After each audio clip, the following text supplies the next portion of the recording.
Candice Holdsworth is with us. We're chewing the fat of the big stories of the day. Let's move on to this one then, Candice. A beauty, this. Joe Biden has announced a presidential pardon for his son. Yes, Hunter ain't going to jail. He's not even going to the courthouse. No, it's covering crimes from back in 2014. Right up to this year, citing selective prosecution. The pardon, which Biden, of course, had previously said he would give, absolves Hunter of gun and tax charges and potentially other crimes during his tenure running a company. Bit weird, this one, isn't it? Yes, and it puts egg on the faces of all those who denied it would ever happen. There were so many who said this is what Biden's going to do. He's going to pardon Hunter.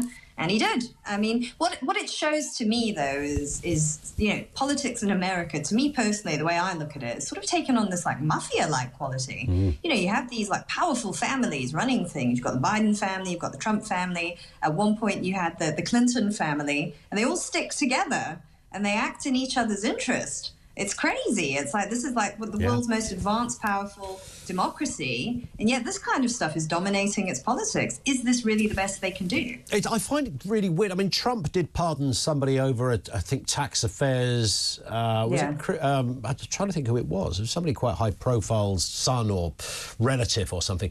But nonetheless, the fact that you can pardon anybody, I find a curious gift to bestow to the President of the United States. They make so much about being the land of the free, and the symbolism of Western democracy sits right there on Capitol Hill. The way they do the handover of power, where, you know, the previous president or the new president visits the incumbent, and they do this to show the American people that it's not about personality, it's about the integrity of the office, and they're very big on all of this, and they put their hand on their chest and they play the national anthem. But there's also this small perk that comes with the job, where if your mate's in trouble and he's finding himself facing a few years in the chiller, you've got the right to absolve him of all criminal responsibility. I'm staggered that that exists. Yes. Well, you would hope that they would behave with some restraint, you know. So Trump was talking about possibly pardoning Ross Ulbricht. Do you remember him? He used to run that dark web website. That's right, yes. Yes, so there's actually been a lot of public support for that, and I know a lot of libertarians in the US voted for Trump on that basis. Now, something like that, you know, you could argue, you know, he still committed criminality, but people don't think it's dodgy. They think, okay, the guy made a mistake, let's be merciful, right? But with Hunter Biden, I mean, that just stinks to absolute high heaven. I mean, that is just someone helping their child, abusing their position of power to help their child. You're not letting justice do its course or do what it's supposed to do. Absolutely. And let's move to this. I love a tipping story. A US-style system of tipping continues to rise around the world. Apparently, Brits are rebelling against this, choosing to take a more Mr. White approach. I don't tip because society says I have to. All right, I mean, I deserve really something. That's a great clip, isn't it? It's my favourite clip. I love the way it keeps cutting out like that, Candice. Listen, the adoption of the US system of tipping. I'm staggered by this. There's countries around the world where you don't really tip. No. Australia, for example, doesn't have a massive tipping. Is that still the case, Adam? There's no huge tipping culture in Oz? There certainly never was when I was there. I think in Japan, if you try to tip somebody, they'll give you a smack in the chops, because it's quite rude, isn't it, to tip?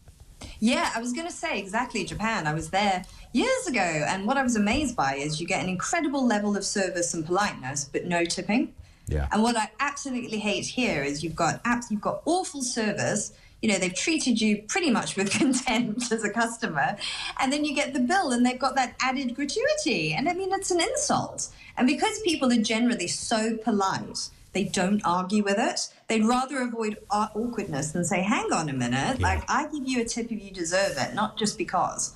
And it's also the 20% thing. I was a few years ago. I was in Washington, and I told this story before. Went to a lovely sort of establishment restaurant just outside on the outskirts, near to the White House, Capitol Hill, the whole thing.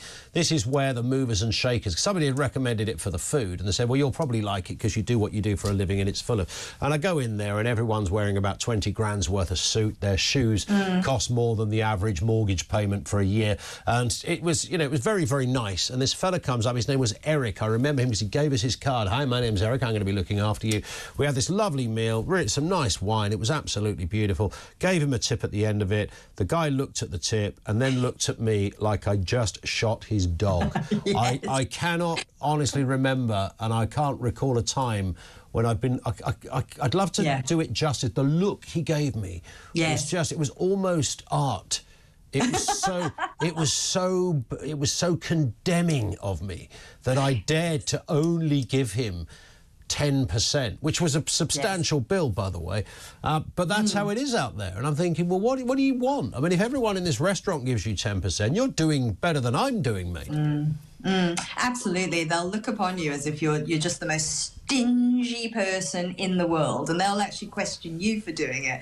The best thing that ever happened when I was fine dining years ago, it was for someone's birthday. My brother was there with us, and he made the mortal error of asking if he could have a doggy bag at the end of the meal. And I will never forget, it was in this very upscale French restaurant. I mean, the guy looked at him as if he just released a terrible smell. I can't do the doggy bag request. I mean, to me, I don't think when people do it, it ever really gets eaten anyway, does it? I'd like to take a bit more of my pudding home. Well, it's because people don't want to waste money, so they take it home, and it's so true, they don't eat it. I mean, I get it with kids a little bit. If you've gone to a pizza place and they've had one slice of a pizza, you say, "Oh, mate, have you got a box? We can take it home." And that makes a bit more sense, yeah. But you got to play that one just right. Candice, thank you as ever. Candice Holdsworth, the writer and broadcaster, with us on the programme.